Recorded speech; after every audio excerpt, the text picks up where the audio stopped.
আপনি যে ডিসিশনটা নিয়েছেন সেটা ভেবে চিন্তে নিজেই নিচ্ছেন তো? আপনাকে কেউ জোর করছে না তো?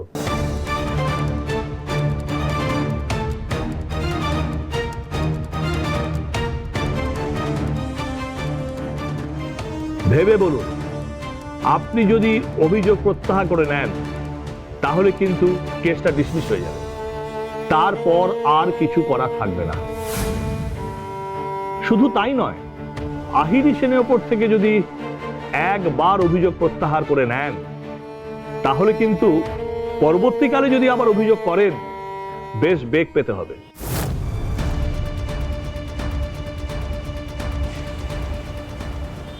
না না, আমি সবকিছু ভাবনা চিন্তা করেই সিদ্ধান্তটা নিয়েছি। আহির দিদিটোকে এবার ছেড়ে দে। মানুষটা খুব কষ্ট পাচ্ছে, ওর একটা ভালোভাবে বাঁচবার সুযোগ পাওয়া উচিত।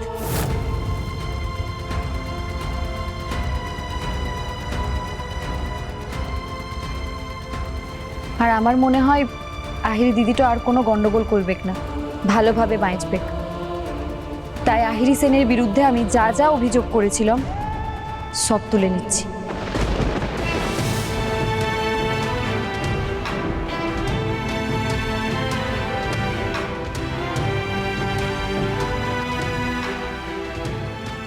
আমি জানি না তুমি ব্যাপারটা কিভাবে নিলে রাঙামতি। হয়তো তুমি ভাবছো যে আমি আহিরির ব্যাপারে কথাটা তোমার কাছ থেকে আদায় করে নিলাম। আমি সত্যিই জানি না, কিন্তু তুমি সবটা নীরবে মেনে নিলে, চুপ করে সহ্য করে নিলে। আমি জানি Rangamati. Thank you so much, thank you. আজ তুমি আমাকে কত বড় অপরাধ বোধের হাত থেকে বাঁচিয়ে নিলে এটা তুমি জানো না। বুক থেকে একটা পাথর যেন নেমে গেল আমার, বিরাট বড় পাথর। খুব হালকা লাগছে নিজেকে। ওকে, দেন আমরা বিষয়টা প্রসেসে পাঠাচ্ছি।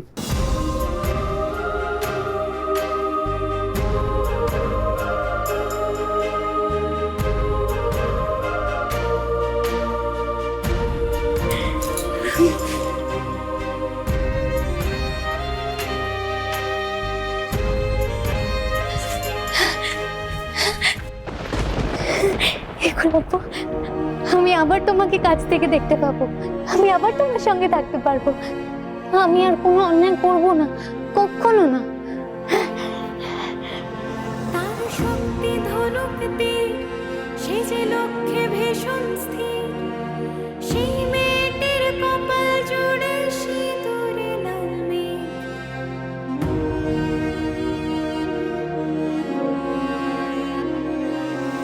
লক্ষ্মী যেমন চঞ্চল সেও দামাল গতিবেগ,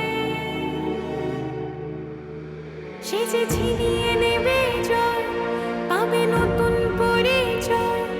তার যুদ্ধ জয়ের সাজ রাঙামতি তীরন্দাজ।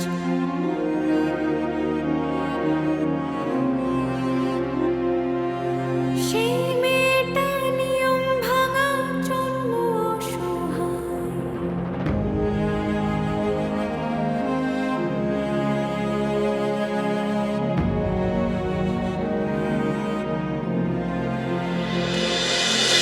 রাঙামতি তীরন্দাজ সোম থেকে রবি প্রতিদিন সন্ধ্যে 7:30টায় স্টার জলসায় ও জিও হটস্টারে।